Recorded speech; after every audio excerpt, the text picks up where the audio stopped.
Hey guys, how's it going? Hope you're having a great day. I just found out that I won a workout with Sagi at Beachbody Summit in July. I'm so excited. I love him.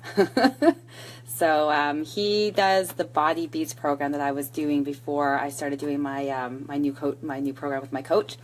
Such an awesome workout. He's so much fun. I can't wait. I'm so happy that I won that.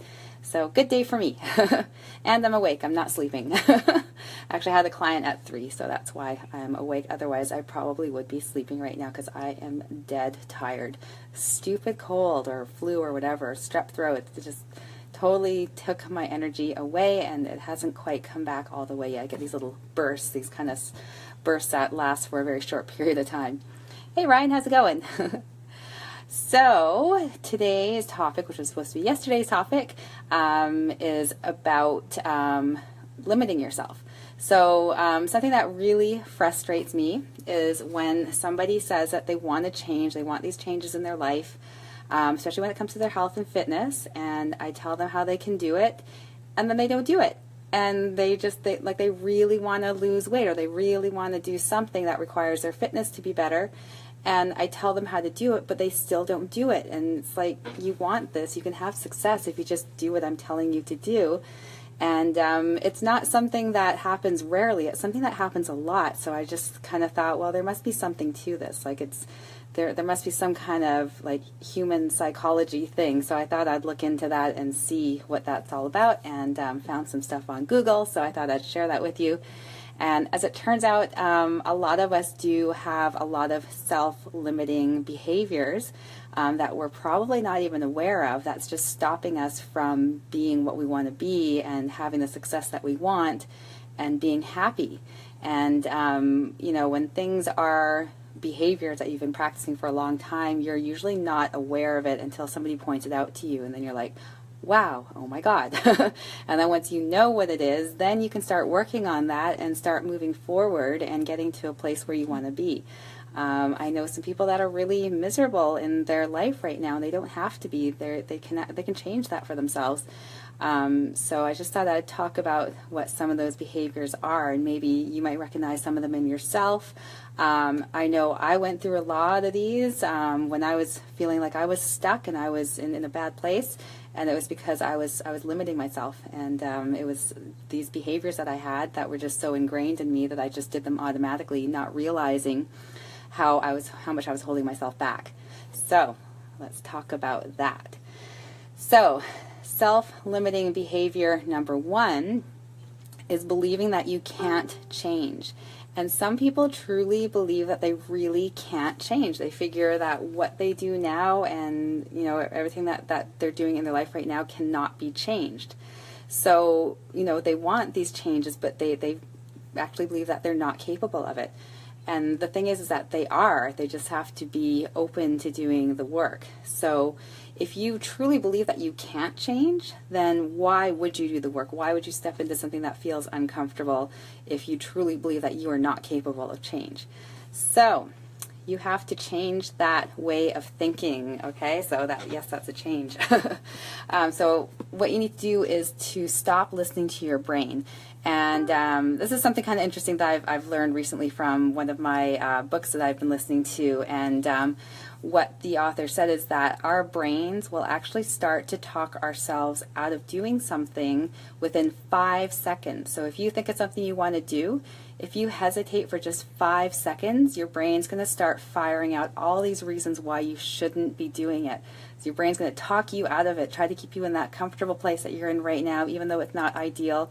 Your brain's going to give you all the reasons why you shouldn't even take on this new thing. So the thing is, when you have this idea, this change that you want to make, you just have to jump in and do it. Start doing it. You can't hesitate, not even for 5 seconds. Like, that's not very long. So decide what you want and then learn how to achieve it. So talk to somebody who can help you. So for instance, if it's your health and fitness, come and talk to me and I'll tell you how to change that and how to improve your health and fitness.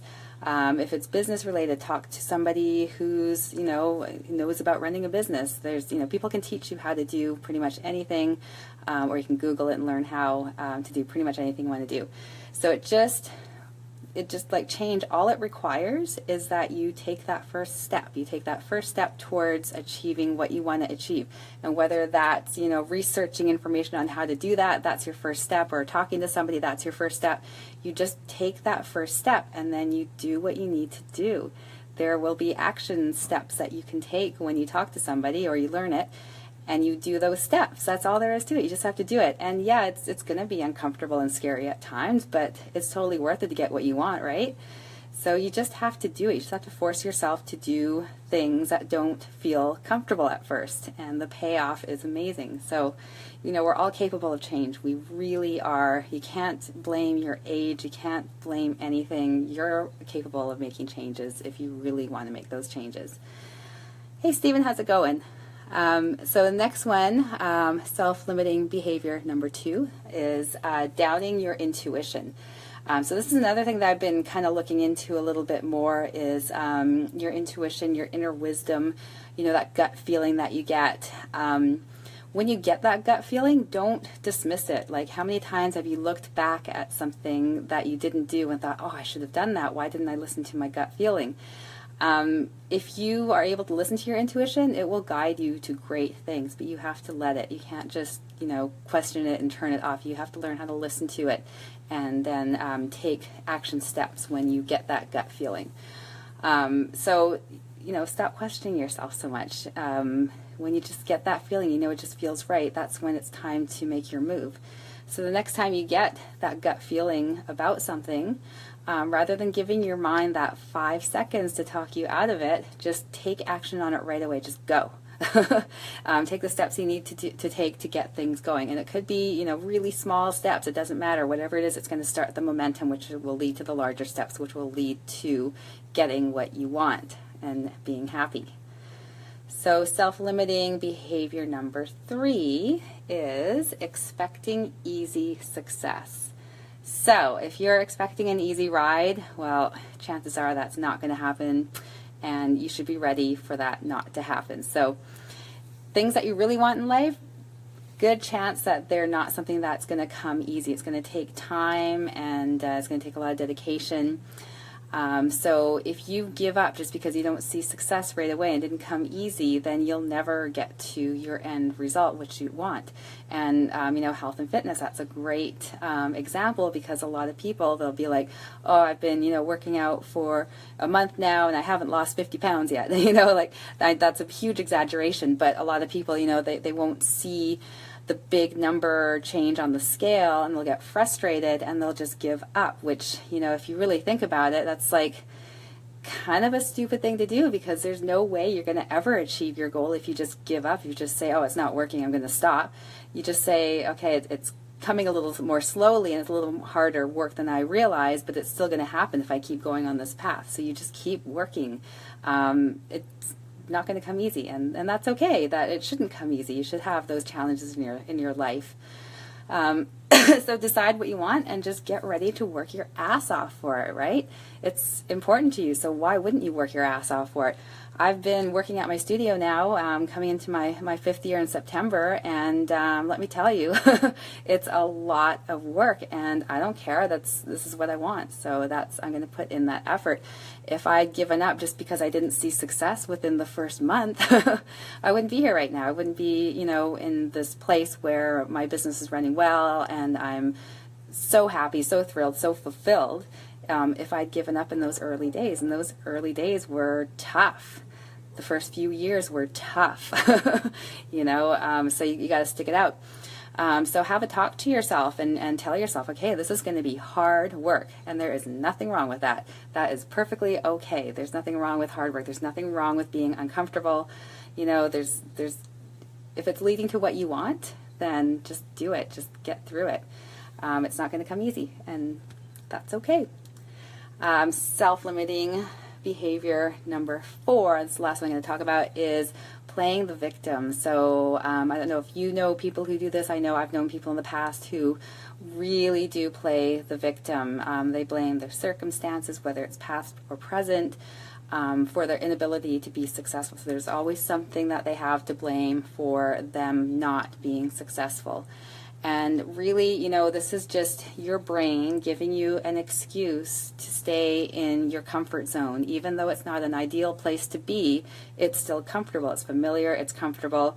You might not be happy, but sometimes that comfort just kind of wins out over everything. So your brain, like I said, in that first 5 seconds, like your brain's looking for reasons to stop you from doing something. So it'll come up with all sorts of reasons, and it could be financial reasons or time reasons or age reasons or whatever. You're putting yourself in that role of the victim. You're a victim to your circumstances. So many people have overcome unthinkable circumstances to become super successful, and it wasn't easy for them, and they had to work really hard for it. But you can't just blame what's going on around you for you not being successful. If you let your past experiences and a negative perception hold you back, you'll never get to realize your true potential. So what you need to do is you have to let go of that negative attitude. You have to let go of blaming things and blaming what's going on in your life for why you're not successful. You have to just stop blaming and just look forward to what you want. And, look at your obstacles and look at them as things that you need to overcome, and you will overcome. If you're determined enough, you can overcome anything, and just keep moving forward. I mean, being stuck, even though in a way it's comfortable because it's familiar, it's not a good way to live. You'll never realize your true, potential and how happy you can actually be. So don't let those things around you be your reason or your excuse for not going for what you deserve in your life, and that's whatever greatness you want to work towards. So that's it. Hey Kim, how's it going? That's my topic for the day. So no limits, you guys. Like, stop limiting yourself. If you recognize any of those habits in yourself, think about that for a while and think about how you can change that. I've probably experienced pretty much all of those at some point in my life. I think we all do, but when you stop those behaviors and you start realizing that you can trust yourself to be strong enough to get through anything you need to get through, you can do some amazing things. I never thought I would, be here, owning my own business, running a studio. In those early years, I thought, this is stupid. What did I do? I'm not capable of this. But I didn't let it stop me. A lot of that was because I didn't have a choice financially. I had to make this thing work because I got myself into a lot of debt. But when you do start to see success, and when you see yourself get, past obstacles, no matter how small they are, it's amazing what that will do for your self-esteem and for your belief in yourself. So that's what it really comes down to, is believing in yourself, knowing that you have the capability to achieve whatever it is you want to achieve. And you do. You can do anything you want to do. It's just going to take work. It's going to take time. So that's it for today. Any of my American friends that are watching this, enjoy your long weekend. We had ours last weekend. Hope you've got some great plans. And I will see you again on Monday. Hey Valerie, how's it going? Talk to you guys soon.